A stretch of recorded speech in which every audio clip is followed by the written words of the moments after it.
سی pack کی کامیابی کے لیے اپنے عزم کو دہرایا گیا. سی پیک کی کامیابی اور اس کی اہمیت پر روشنی ڈالی گئی اور اس کے جتنے بھی پروجیکٹس ہیں سی پیک میں شامل جو بھی ایکٹیویٹی ہے اس کو تیز کرنے اور دونوں ممالک کے درمیان ایک بار پھر تعاون کو مزید مستحکم کرنے پر زور دیا گیا. اب یہ ملاقات کتنی اہمیت کی حامل تھی اور آگے سی پیک پاکستان کی اکانومی میں کتنا بڑا گیم چینجر کا رول پلے کر سکتا ہے, اسی پر ہم گفتگو کریں گے. ڈاکٹر طلعت شبیر صاحب ڈائریکٹر ہیں چائنا پاکستان اسٹڈی سینٹر کے انسٹیٹیوٹ آف اسٹڈی اسلام آباد کے, ہمارے ساتھ موجود ہیں. ڈاکٹر صاحب بہت شکریہ پروگرام کے لیے, آپ نے وقت نکالا.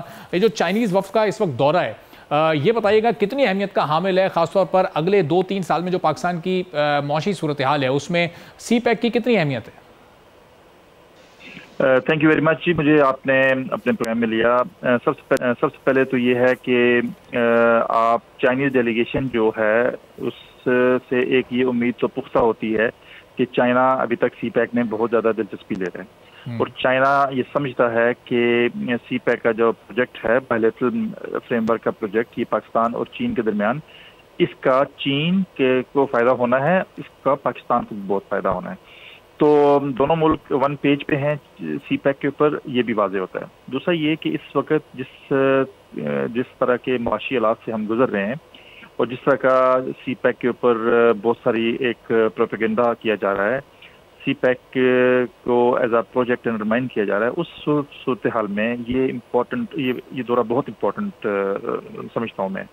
اور جو چیزیں جو کچھ پروجیکٹس پہ کام, کچھ پروجیکٹس پہ ڈیلیز, ان کو بھی سارٹ آؤٹ کیا گیا ہے. اور یہ 4th میٹنگ ہوئی ہے اس کے اندر بہت ساری ایسی چیزیں بھی ڈسکس کی گئی ہیں جس میں ہمیں یہ آنے والے دنوں میں سمجھ آئے گی کہ بہت سارے پروجیکٹس پہ چائنا اور پاکستان دونوں مل کے کام میں تیزی لا سکیں گے.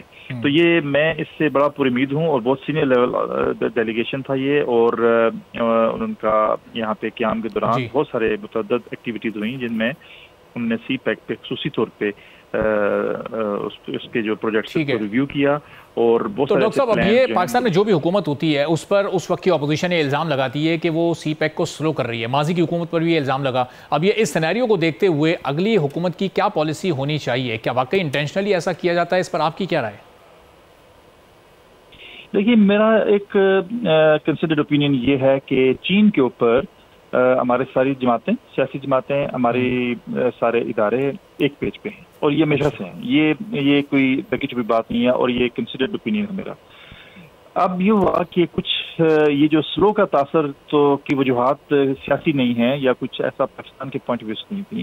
دیکھیے سلو ہونے کی بڑی وجہ تو کووڈ تھا اور اس کے علاوہ ہماری کیپیسٹی تھی, اس کے علاوہ ایسی چیزیں تھیں, فنڈز تھے جو کہ ہم جس کی کچھ ایسی ذمہ داریاں تھیں جو ہم بھی ذمہ دار تھے, پاکستان بھی ذمہ دار تھا اس کا. تو دیکھیے سلو کا تاثر میں اس کو بھی غلط سمجھتا تھا, لیکن یہ کہ جان بوجھ کے سلو کیا جا رہا ہے یہ تاثر بالکل غلط سمجھتا تھا میں. سلو ہو گیا, کچھ محرکات ہیں, کچھ مضمرات ایسے ہوتے ہیں جس وجہ سے ایک جائگنٹک پروجیکٹ چل رہا ہے آپ کے ملک میں, اس کووڈ آ گیا, اس میں ایک سلو ہونے کا ایک ایسا تاثر پایا جاتا ہے. لیکن سی پیک واحد پروجیکٹ ہے یا پاکستان چائنا ریلیشنز واحد ایریا ہے جس میں پاکستان کے تمام مکتبہ فکر ایک پیج پہ ہیں, تمام سیاسی پارٹیز ایک پیج پہ ہیں اور تمام جو ہے ادارے ایک پیج پہ ہیں. آنے والی حکومت کی ترجیح میرے خیال میں سی پیک بہت حد تک میرے خیال میں جو کام ترجیحی بنیادوں میں کیے جانے چاہیے ایک سی پیک بھی ہوگا, کیونکہ سی پیک سے جو میں ہمیشہ کہتا ہوں سی پیک ہماری امیدوں کا مرکز ہونا چاہیے. سی پیک ہمارے لیے بہت سی معاشی اپرچونیٹیز پیدا کرنے کا اس کے اندر صلاحیت ہے. سی پیک کے اندر پاکستان کا معاشی لینڈسکیپ چینج کرنے کا پوٹینشیل ہے اور اس پوٹینشیل کو ریئلائز کرنا ہمیں ہوگا. ہمیں چاہیے کہ اس تاریخی موقع سے فائدہ اٹھا کے ہم تمام وہ پروجیکٹ ترجیحی بنیادوں پہ مکمل کریں جو سی پیک سے جڑے ہوئے ہیں تاکہ اس کا جو ٹرکل ڈاؤن ایفیکٹ ہے وہ عوام تک پہنچے, وہ ملک. تو ڈاکٹر صاحب ظاہر ہے پاکستان کی اکانومی اس وقت فیوچر میں سی پیک اور SIFC جیسے بڑے پروجیکٹس پر بہت زیادہ ڈیپینڈ کر رہی ہے. اب ریاست نے پچھلے 6 سے 8 ماہ میں جس طرح اکانومی کو اسٹیبل کرنے میں دلچسپی لی ہے, سنجیدگی دکھائی ہے, SIFC کا قیام ہوا, سی پیک کو بھی تیزی سے آگے بڑھانے کی بات کی جا رہی ہے. تو یہ ریاست ان معاملات کو اپنی سطح پر ہینڈل کرے یا حکومت کو بھی ساتھ رکھا جائے؟ حکومت بھی بہرحال ایک بڑی اہم اسٹیک ہولڈر ہوتی ہے اس طرح کے معاملات میں, خاص طور پر جب اکانومی کی بات ہو. جی ایسی ہے. دیکھیے SIFC is a good step, CPEC authority was a good step.